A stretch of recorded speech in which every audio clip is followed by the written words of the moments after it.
जब मैं अपने 6 साल के बेटे को चक ए चीज के दरवाजे से अंदर ले गई तो वो दिन मनहूसियत से भर गया। हालांकि ये जगह हमारे घर से सिर्फ 2 ब्लॉक की दूरी पर थी, लेकिन पिछले 1 साल में मैं पहली बार यहाँ आ रही थी।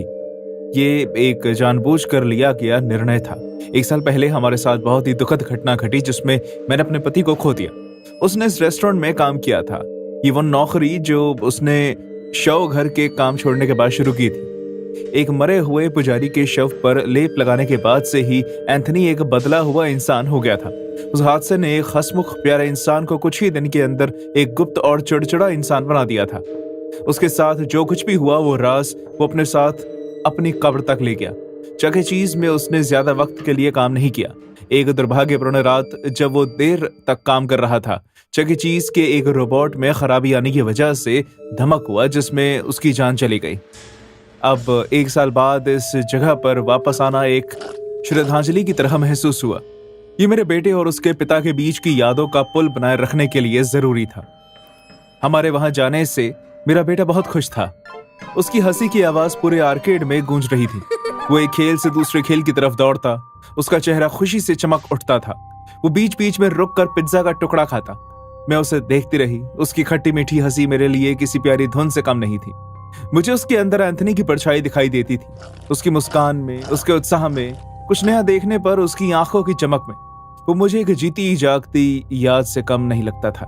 एंथनी का एक अंश जो मेरे बेटे में अभी भी जिंदा था, लेकिन एक ही पल में वो सुख चैन घबराहट में बदल गया। मैंने मुश्किल से एक पल के लिए दूसरी तरफ देखा, अपनी याददाश्त में खोई हुई, और जैसे ही मेरी नजर वापस वहां आई जहां मेरा बेटा खेल रहा था, वो वहां से गायब हो चुका था। डर ने जैसे मेरा गला दबा लिया हो, और जैसे ही मैंने उसका नाम पुकारने की कोशिश की तो मेरी आवाज आर्केड की गेम्स और बच्चों की खिलकारियों में कहीं खो गई। जब मैं भीड़ के बीच से गुजरी तो हताशा ने मेरे कदम जैसे रोक लिए। मेरी नजरें उसके एक सकेत के लिए बेचैन थी। जैसे ही चक ए चीज के स्टाफ ने मुझे परेशान देखा, वो मेरी मदद के लिए आगे आ गए। वो बहुत ही दयालु थे। उनके चेहरे पर चिंता का भाव दिखाई दे रहा था, लेकिन मेरे दिल में बढ़ते डर ने उनके आश्वासन को फीका कर दिया। वहां का एक स्टाफ मेंबर एवन मेरी मदद कर रहा था। हमने हर जगह छान मारी। हमारी खोज हर बीते मिनट के साथ और तेज होती गई। कर्मचारियों ने बार बार पीए सिस्टम पर घोषणा की, और वहां आए कुछ लोग सहानुभूति में हमारे साथ मिलकर मेरे बेटे को ढूंढने लगे। उन्हें मेरी आंखों में चिंता दिखाई दी। यहाँ तक कि एवन ने सीसीटीवी कैमरे की फुटेज भी चेक की, लेकिन उससे भी कोई सुराग नहीं मिला। मेरा बेटा चक ए चीज की दीवारों में कहीं गायब हो गया था। जैसे जैसे जगह खाली होने लगी, वहां एक भयानक शांति छा गई। तभी धीमी होती रोशनी और पूरे दिन की रौनक के बाद की फीकी गूंज के बीच एवान ने एक खौफनाक खुलासा किया। उस आउटलेट में 5 एनिमेट्रिक्स थे जो चक ए चीज के मुख्य आधार थे, लेकिन जब एवान ने उन्हें गिना तो उसे एक कम मालूम पड़ा। चक ए चीज की एक फिगर गायब थी। हमारी खोज अब एक तरफ केंद्रित हो गई, जो हमें पर्दे के पीछे सिर्फ कर्मचारियों वाले क्षेत्र तक ले गई, जहां खुशी का माहौल खत्म हो गया और हम खामोश गलियों और बंद दरवाजे के बीच घूमने लगे। और फिर अचानक खामोशी टूटी और हमने एक आवाज सुनी। वो मेरे बेटे की हंसी की आवाज थी। वो आवाज बंद दरवाजों में से किसी एक से आ रही थी। मैं चौंक गई। मैं एक बारी के लिए रुक गई कि ये आवाज यहां से कैसे आ सकती थी। मैंने उसे पुकारना शुरू किया। मैं उसे जोर जोर से नाम से बुलाने लगी। हमारी आवाज से खुशी और डर दोनों का आभास हो रहा था, लेकिन उसने कोई जवाब नहीं दिया। हंसी बरकरार रही। उसकी हंसी के साथ साथ कमरे से एक अनजान आवाज भी आती हुई सुनाई दी। एवान को इमरजेंसी का एहसास हुआ और उसने अपने कंधे की मदद से दरवाजा तोड़ने की कोशिश की। जैसे ही दरवाजा धम की आवाज करता हुआ खुला और हम अंदर घुसे तो सामने का दृश्य देखकर हमारे रोंगटे खड़े हो गए। वहां कमरे के बीचों बीच मेरा बेटा बैठा हुआ था। वो अपनी टांगें मोड़कर बैठा हुआ था और उसकी पीठ हमारी तरफ थी। उसे देखकर ऐसा लग रहा था जैसे वो चक ए चीज के किरदार के साथ बातें कर रहा हो। वो कमरा बाकी सभी कमरों से काफी अलग था। वो छोटा था और वहां से हवा आर पार नहीं होती थी। वो काफी घुटन भरा था। उसकी दीवारों पर अजीब अजीब से चित्र बने हुए थे। धीमी लाइट के बीच कुछ मोमबत्तियां भी जल रही थी और कमरे में रखी हर चीज की परछाई दीवार पर पड़ रही थी। हवा में भारीपन था और कमरे में उदासी थी जिसने मुझे कांपने पर मजबूर कर दिया। सैम, मैंने डरते हुए घबराते हुए अपने बेटे को पुकारा। मेरे बेटे ने मुड़कर मुझे देखा। मुझे देखकर वो काफी खुश था, लेकिन उसकी आंखों में विचित्रता थी जिसे मैं समझ नहीं पाई। मॉम, डैड मुझसे चक ए चीज के जरिए बात कर रहे थे। उसने एनिमेट्रॉनिक फिगर की तरफ इशारा करते हुए मुझसे कहा। उसकी बातों ने मेरे रोंगटे खड़े कर दिए। एंथनी एनिमेट्रॉनिक के जरिए बात कर रहे हैं?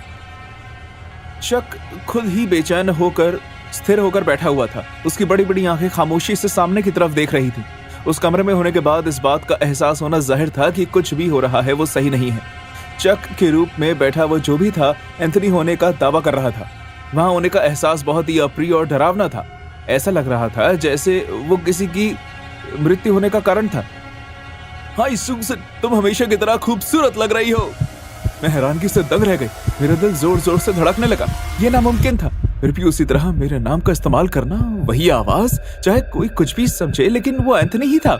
लेकिन ये कैसा हो सकता था? एक तो ये एक रोबोट, ऊपर से इसके अंदर जान, और अभी एंथनी की आवाज में बात भी कर रहा था। ये कैसी कहानी दर्शाता था जो दिल दहलाने के साथ भयानक भी थी। एंथनी के पीछे उस पुजारी की आत्मा पड़ गई थी जिसके शव पर एंथनी ने लेप लगाया था, और उस आत्मा ने उससे अपने वश में करके एक ऐसा कमरा बनवाया जहां वो उससे बातें कर सके। लेकिन उसकी आत्मा द्रोही थी।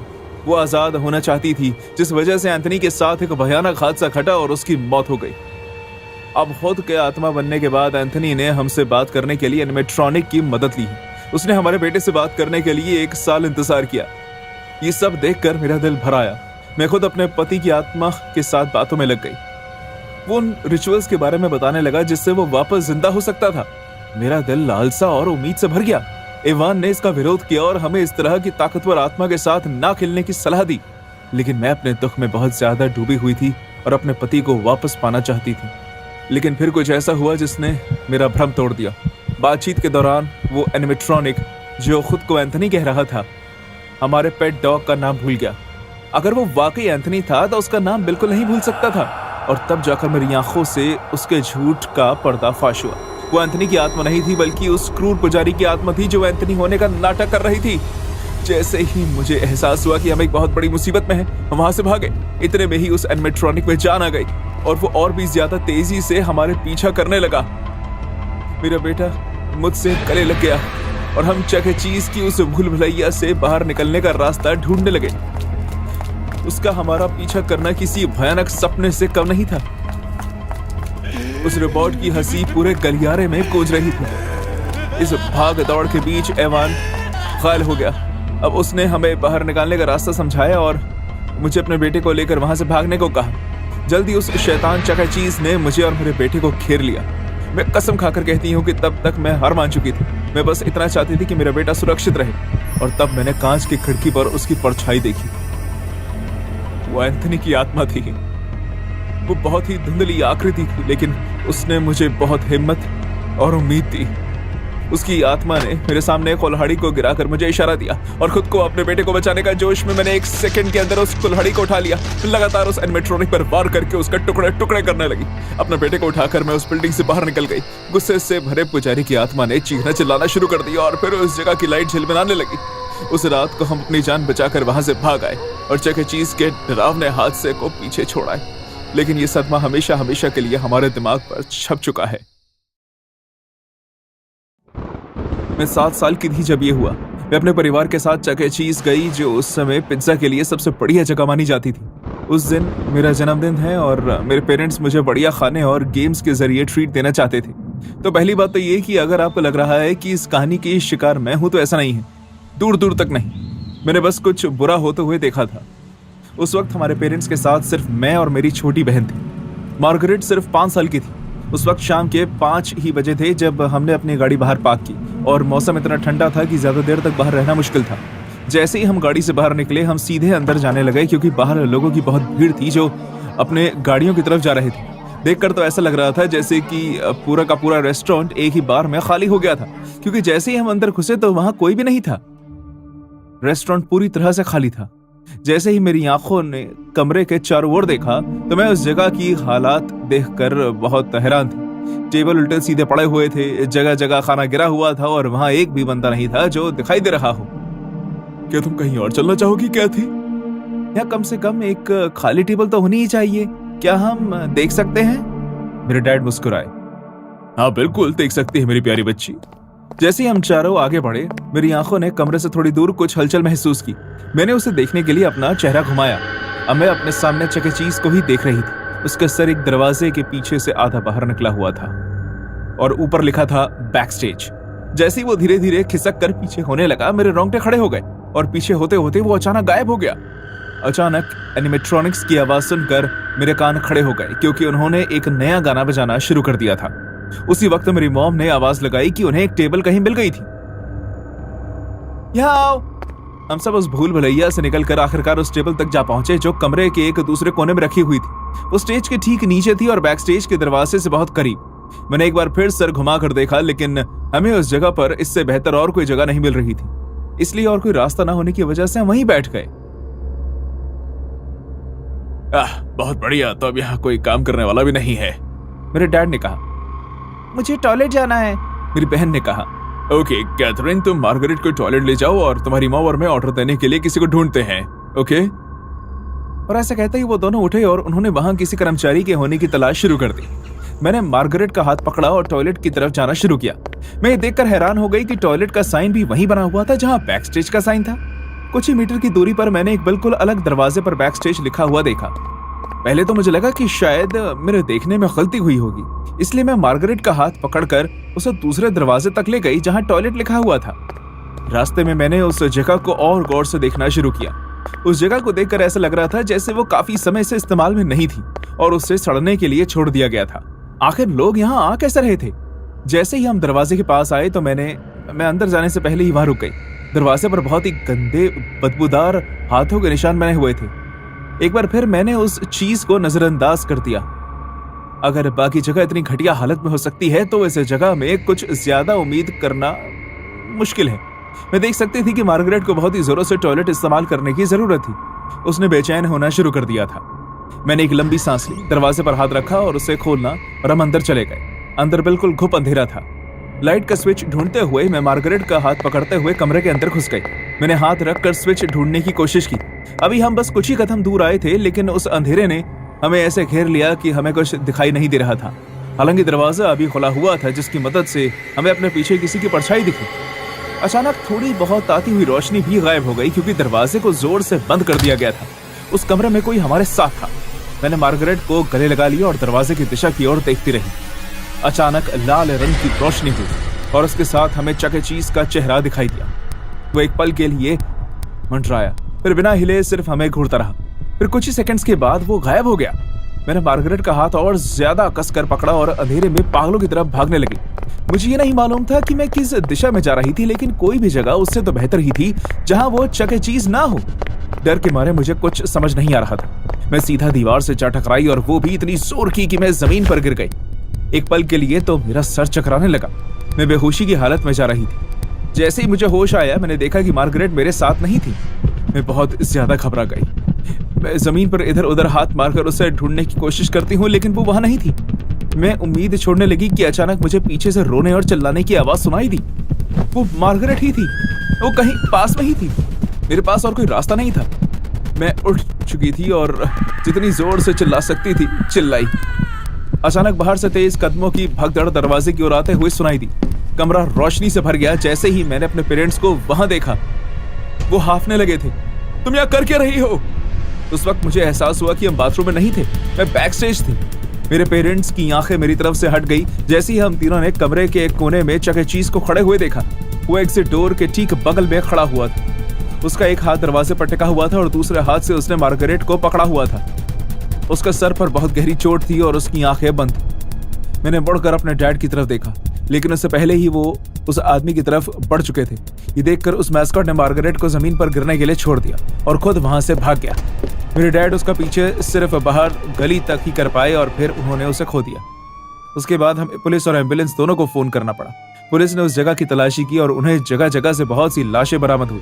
कुछ शव स्टेज के नीचे से मिले, लेकिन ज्यादातर शव बैक स्टेज के पीछे रखे बक्सों में थे। मार्गरेट उनमें से एक होने में सिर्फ कुछ ही मिनट की दूरी पर थी। कुछ ही समय के बाद पुलिस ने उस जगह को हमेशा हमेशा के लिए बंद कर दिया। उस पूरी वारदात के पीछे जो शख्स था वो कभी नहीं मिला। हालांकि पुलिस को उसकी कॉस्ट्यूम मिल गई थी। उन्होंने बताया कि खून के सूखे धब्बों और सड़े हुए मांस से भरा हुआ था। कोई नहीं जानता कि उसके अंदर के आदमी के साथ क्या हुआ या वो कौन था। हमारा परिवार दोबारा कभी चक ए चीज नहीं गया। हर कॉस्ट्यूम के पीछे कातिल हो सकता था, वो सिर्फ वक्त का खेल था।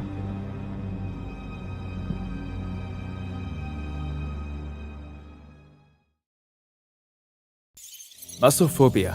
कभी कभी मैं सोचता हूँ कि इस तरह का शब्द जिसकी जानकारी ज्यादातर लोगों को है भी नहीं, उसने मेरी जिंदगी पर कितना गहरा असर छोड़ दिया है। मासोफोबिया का मतलब होता है चूहों से हद से ज्यादा डरना। लेकिन मैं आपको बता दूं कि यह डर बिना वजह नहीं है।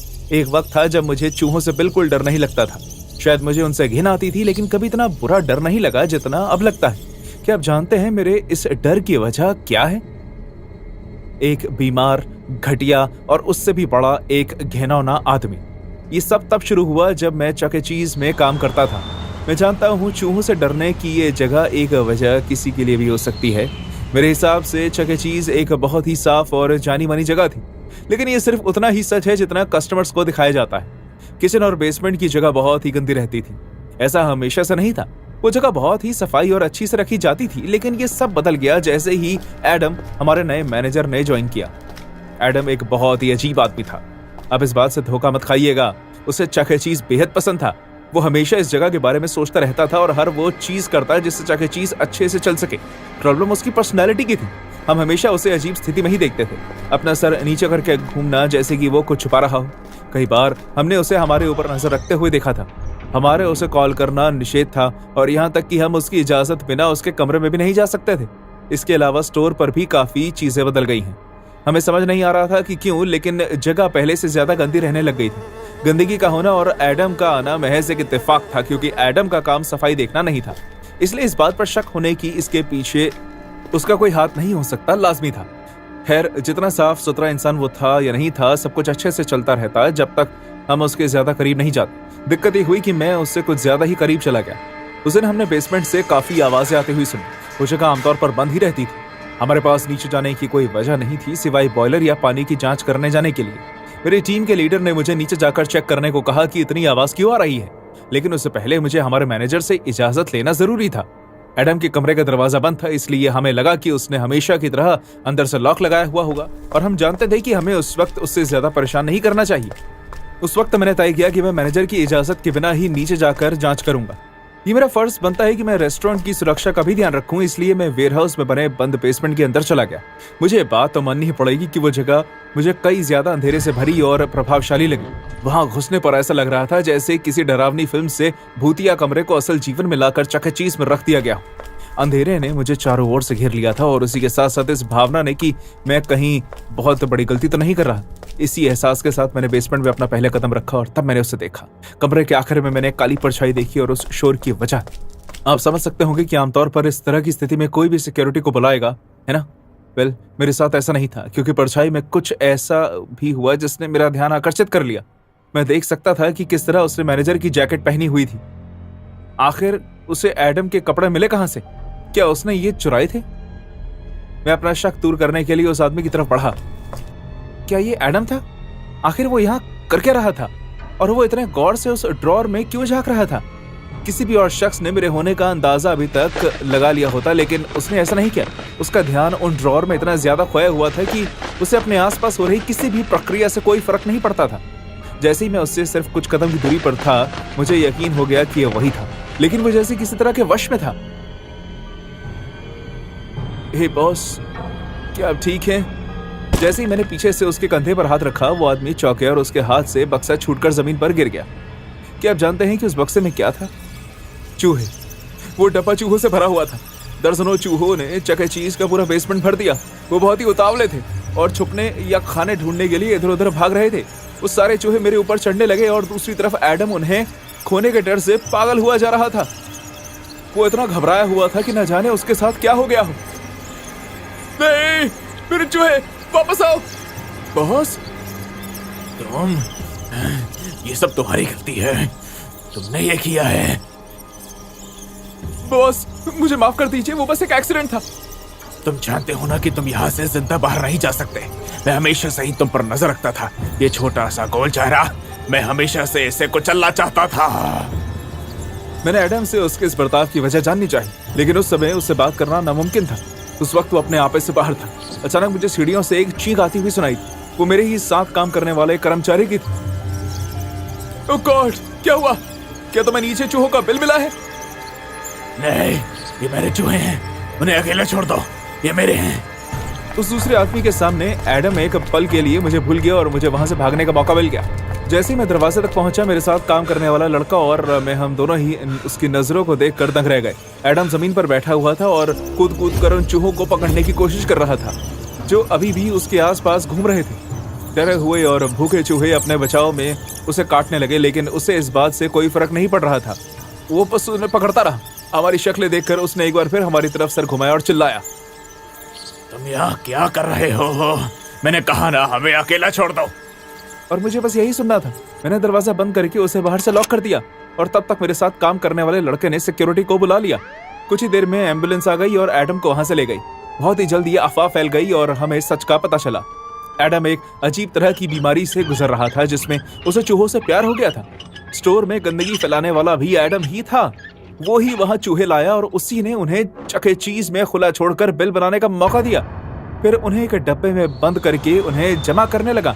जाहिर सी बात है कि उसके बाद एडम कभी भी चके चीज में वापस नहीं आया। और अगर अफवाहें सच हैं तो अब किसी मेंटल हॉस्पिटल में उसके इस पागलपन का इलाज चल रहा है।